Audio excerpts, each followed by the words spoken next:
ابراہیم علیہ السلام کی سنت ہے. کرو سبحان اللہ.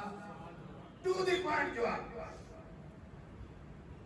کہ سارا ابراہیم علیہ السلام کی سنتوں اور اداؤں کا نام ہے، اور قربانی بھی حضرت ابراہیم علیہ السلام کی سنت ہے. تو آپ کہیں گے کہ حضرت ابراہیم کی سنت ہے تو حضور علیہ السلام کی بھی سنت ہے، کیونکہ دین ابراہیمی ہے جس کو لے کر میرے آپ کے نبی امام الانبیاء صلی اللہ علیہ وسلم تشریف لائے. اسی دین کو تکمیل بخشی. ملت ابیکم ابراہیم علیہ السلام. حضور علیہ السلام مدینے میں 10 سال رہے، 10 سال آپ قربانی کرتے رہے. یہ حقیقت ہے کہ صاحب نصاب پر واجب ہے. صاحب نصاب پر واجب ہے. جس کے پاس اب کے حساب سے تقریباً 4.5 لاکھ روپیہ ہو تو قربانی اس پر واجب ہے. ٹھیک ہے. لیکن حضور علیہ السلام صاحب نصاب تھے. بتاؤ آپ نے 10 سال تک قربانی کی. اس کا معنی جو کر سکتا ہے وہ کرے، واجب نہیں اس پر، لیکن اس کو ملت ابراہیم کا ثواب ملے گا کہ نہیں؟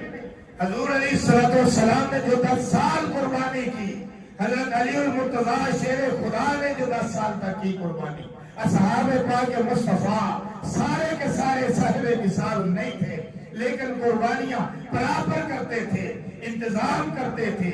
تو ہمیں بھی انتظام کر کے، اگر کوئی باقاعدہ صاحب نصاب نہیں ہے، آج جو بالکل غریب ہے، جس کے پاس عید کے دنوں میں اتنے پیسے نہیں کہ ایک چھوٹا سا حصہ جو 15-20 ہزار روپے کا ہے وہ رکھ لے، تو اسے معاف ہے. اسے معاف ہے. باقی جتنا کوئی ثواب کے لیے اللہ تو اخلاص دیکھتا ہے. فرمایا لن ینال اللہ لحومها ولا دماؤها ولكن يناله التقوى منكم. تمہاری قربانیوں کا خون بھی نہیں پہنچتا، میرے تک گوشت بھی نہیں پہنچتا، کیونکہ نہ مجھے خون کی ضرورت ہے نہ مجھے گوشت کی ضرورت ہے. میں تو کھانے پینے سے مبرہ ہوں. تمہاری قربانیوں کے خون گوشت مجھ تک نہیں پہنچتے. اللہ کیا چیز پہنچتی ہے؟ فرمایا تمہارا اخلاص، تمہارا تقوی مجھ تک پہنچتا ہے. پوائنٹ کی بات ہے کہ اللہ تک تو ہمارا تقوی پہنچتا ہے، ہماری نیت پہنچتی ہے. اگر ہم اخلاص سے نیت سے، اگر کوئی غریب بندہ ہے اخلاص سے نیت سے قربانی کرے گا، ہو سکتا ہے اللہ اس کی برکت سے اسے غنی فرما دے. وہ تو اللہ نے برکت دینی ہے نہ تیرے ہاتھ میں نہ میرے ہاتھ میں. چلو حدیث مکمل کر دیں. قالا سنت ابیکم ابراہیم. فرمایا یہ آپ کے آبا، آپ کے جد امجد ابراہیم علیہ السلام کی سنت ہے. قالوا فما لنا فیہا یا رسول اللہ. فرمایا یا رسول اللہ ہمارے لیے کیا ہے؟ سنت ابراہیم تو ہو گئی، اب ہمیں کیا ملے گا؟ مالانا کیا ملے گا ہمارے لیے کیا؟ تو فرمایا قال بكل اشارۃ حسنہ. سنو میرے اصحاب پاک، آسمان ہدایت کے ستاروں، تم جو قربانیاں کرتے ہو نا، تمہاری قربانیوں کے جسموں پر بال ہوتے ہیں، اون ہوتی ہے، کھال ہوتی ہے، بال ہوتے ہیں. ہر بال کے بدلے میں تمہیں ایک نیکی ملے گی. ہر بال کے بدلے میں کتنی نیکیاں ہوں گی؟ سال بھر نہ کی ہوں گی.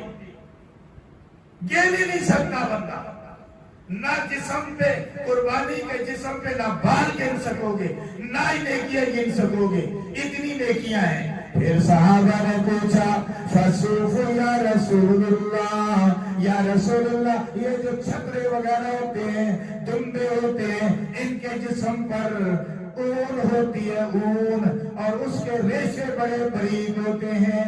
فصوف یا رسول اللہ، صوف کا یعنی اون کا کیا حکم ہے؟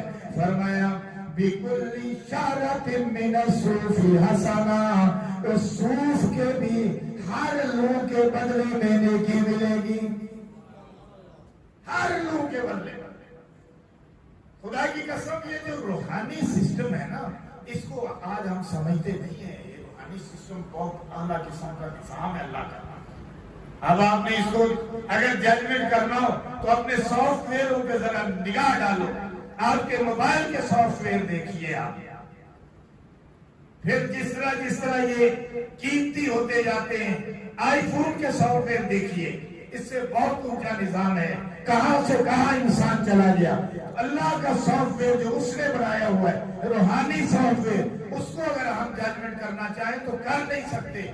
یہ جو کام ہم کرتے ہیں، یہ جو عبادات ہم کرتے ہیں، تسبیحات کرتے ہیں، نوافل پڑھتے ہیں، دعائیں کرتے ہیں، تسبیحات کرتے ہیں، اللہ فرماتا ہے یہ دن افضل ہے، جمعے کا دن افضل ہے، یہ 10 دن افضل ہے، یہ رمضان المبارک افضل ہے، یہ لیلۃ القدر افضل ہے، یہ فلاں رات افضل ہے، یہ فلاں دن افضل ہے، اس پہ یہ ملے گا، اس پہ یہ ملے گا، اس پہ یہ ملے گا. یہ ساری چیزیں وابستہ ہیں، لنک ہیں اس روحانی سسٹم کے ساتھ جو ہمیں نظر نہیں آ رہی ہوتی، لیکن اس کے پیچھے ایک بہت بڑا نظام ہوتا ہے جس کے ساتھ ہماری زندگیوں کی کامیابیاں اور ناکامیاں جڑی ہوتی ہیں. سمجھئے آپ اس بات؟ یہ ایک بہت بڑا نظام ہے. لہذا اس کو ہم ایسے نہ سمجھیں کہ بس موبائل چلا رہے ہیں، آوارہ گردی کر رہے ہیں، چل رہے ہیں، پھر رہے ہیں، بس اپنے اپنے کام کر رہے ہیں. ان چیزوں کو رسم و رواج نہ سمجھو، نہ عید کو، نہ عید الفطر کو، نہ عید الاضحیٰ کو، نہ جمعے کو، نہ ان ایام کو. ان کو کھیل تماشا نہ سمجھو، ان کو رسم و رواج نہ سمجھو. خدا کی قسم یہ رسم و رواج نہیں ہے، یہ ہماری زندگی کا دوسرا پہلو ہے. اور ان کی افادیت، ان کے ثواب، ان کا بینیفٹ، ان کا فائدہ ہمیں اس وقت حاصل ہوگا، اس وقت پتہ چلے گا جب ہماری آنکھیں بند ہو جائیں، پھر پتہ چلے گا.